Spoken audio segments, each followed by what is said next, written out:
ejemplo, ¿no? Campo que se siembra con amor, lo cosechas con gratitud. Gibran Jalil Gibran.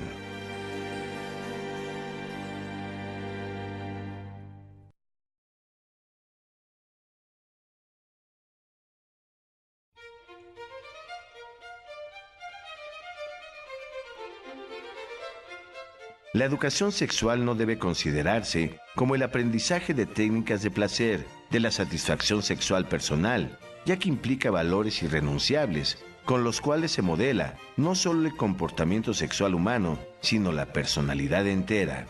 La formación en este ámbito reclama en verdadera justicia para la persona y la vida el título de verdadera educación.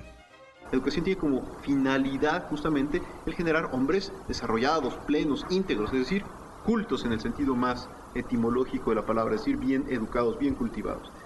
Y en el ámbito de los niños y de los jóvenes es muy importante que se encuentren educativamente con leyes justas. Igualmente con trato justo.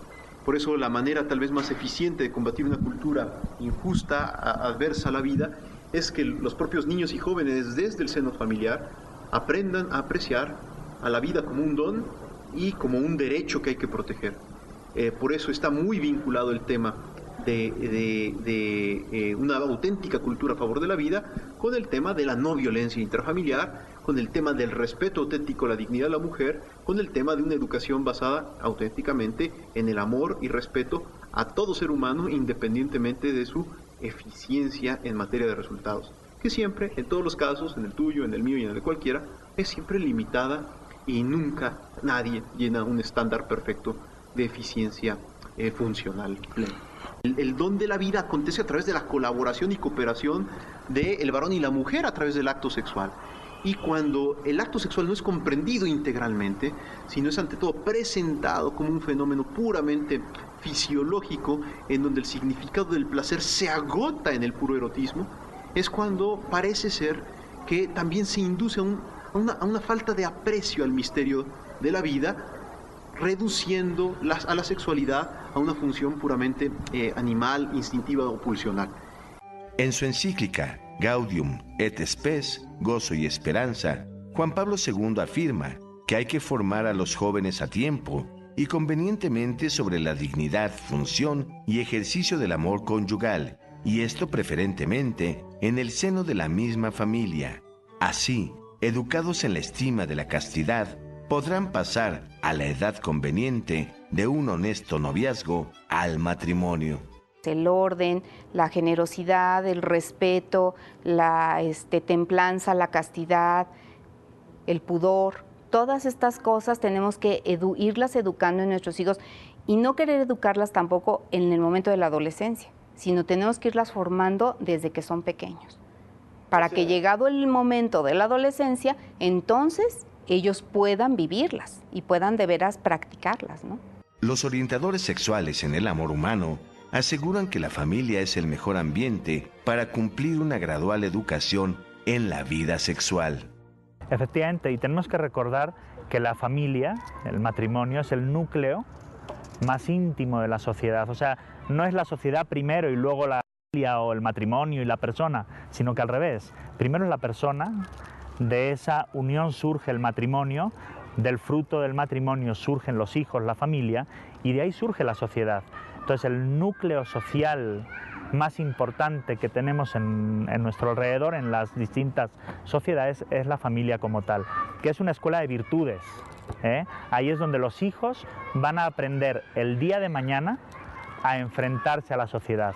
Si yo educo a mis hijos en la generosidad, en el respeto, en la sinceridad, en el trabajo bien hecho, en todo este tipo de virtudes, el día de mañana ellos van a ser hombres virtuosos, sinceros, trabajadores, porque lo han aprendido desde chiquitos. Entonces sí podemos decir que la familia es la primera escuela de virtudes y la primera escuela de la fe de nuestros hijos. Ahí se les enseñan todos los valores que el día de mañana les van a servir para enfrentarse a un mundo como el actual. El Consejo Pontificio para las Familias resalta 4 principios que los padres debieran observar antes de educar en sexualidad a sus hijos. Estos principios son: 1. Todo niño es una persona única e irrepetible y debe recibir una formación individualizada. 2. La dimensión moral debe formar parte siempre de las explicaciones. 3. La educación en la castidad y las oportunas informaciones sobre sexualidad deben ser ofrecidas en el más amplio contexto de la educación al amor. Y 4. Los padres deben dar una información con extrema delicadeza, pero de forma clara y en el tiempo oportuno. Lo más importante y en lo que hay que hacer conciencia es en la educación que se debe dar desde que los niños son pequeños.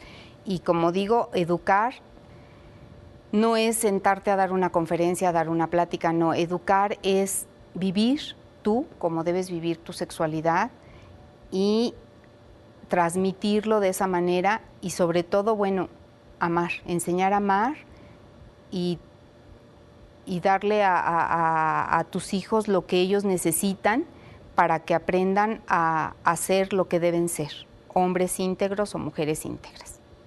La realidad de nuestros días es crítica.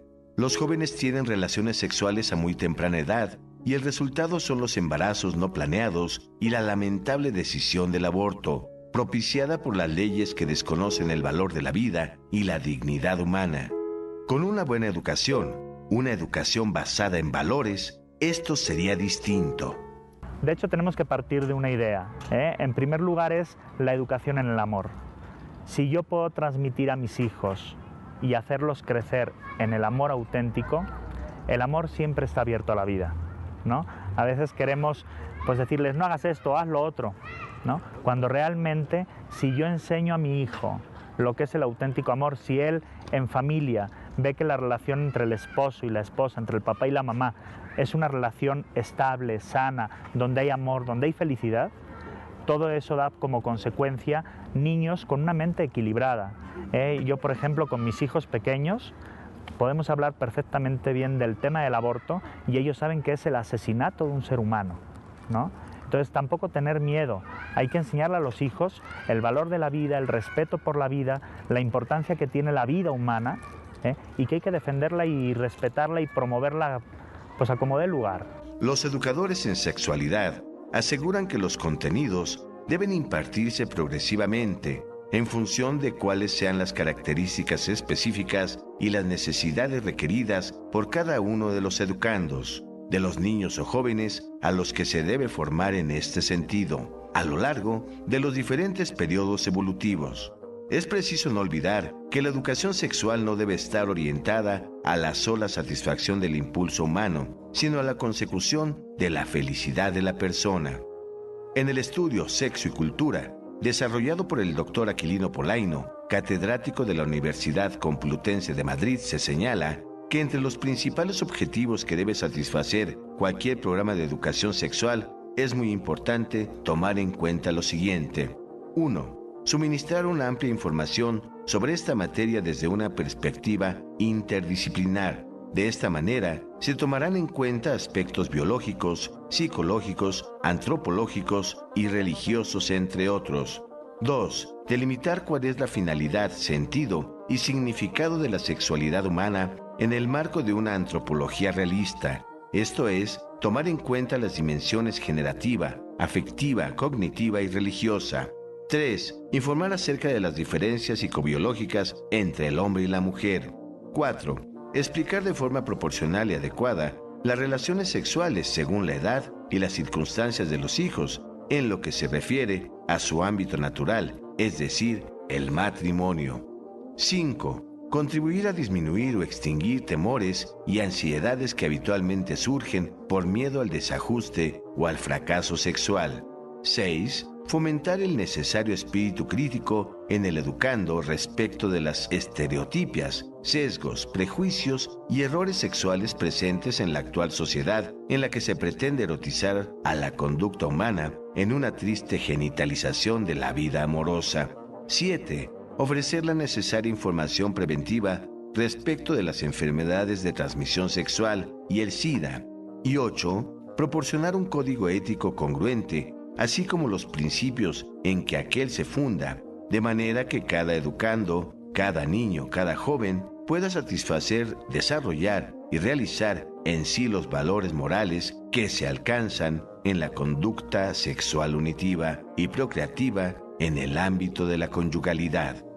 Para alcanzar estos fines, parece conveniente insistir en algunas ideas fundamentales, entre las que se destacan, primero, que el amor es más importante que la sexualidad, y segundo, que el sexo es una parte que reviste cierta importancia en la donación, pero dicha donación alcanza su máximo valor en el amor.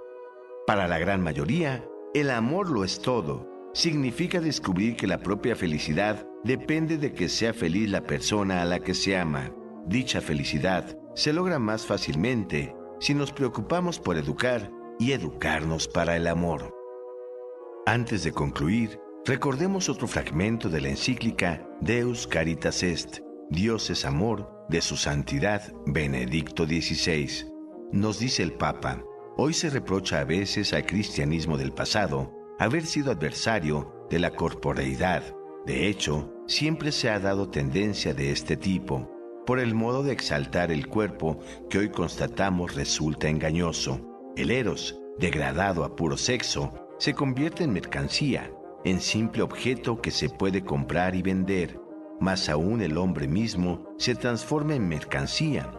En realidad, este no es propiamente el gran sí del hombre a su cuerpo. Por el contrario, de este modo, considera el cuerpo y la sexualidad solamente como la parte material de su ser, para emplearla y explotarla de modo calculador. Una parte, además, que no aprecia como ámbito de su libertad, sino como algo que, a su manera, intenta convertir en agradable e inocuo a la vez. En realidad nos encontramos ante una degradación del cuerpo humano, que ya no está integrado en el conjunto de la libertad de nuestra existencia, ni es expresión viva de la totalidad de nuestro ser, sino que es relegada a lo puramente biológico. La aparente exaltación, dice el Papa, del cuerpo puede convertirse muy pronto en odio a la corporeidad. La fe cristiana, por el contrario, ha considerado siempre al hombre como uno en cuerpo y alma, en el cual espíritu y materia se compenetran recíprocamente, adquiriendo a ambos precisamente así una nueva nobleza. Ciertamente el eros quiere remontarnos en éxtasis hacia lo divino, llevarnos más allá de nosotros mismos, pero precisamente por eso necesita seguir un camino de ascesis, renuncia, purificación y recuperación. Un mandamiento nuevo les doy, que se amen los unos a los otros como yo los he amado.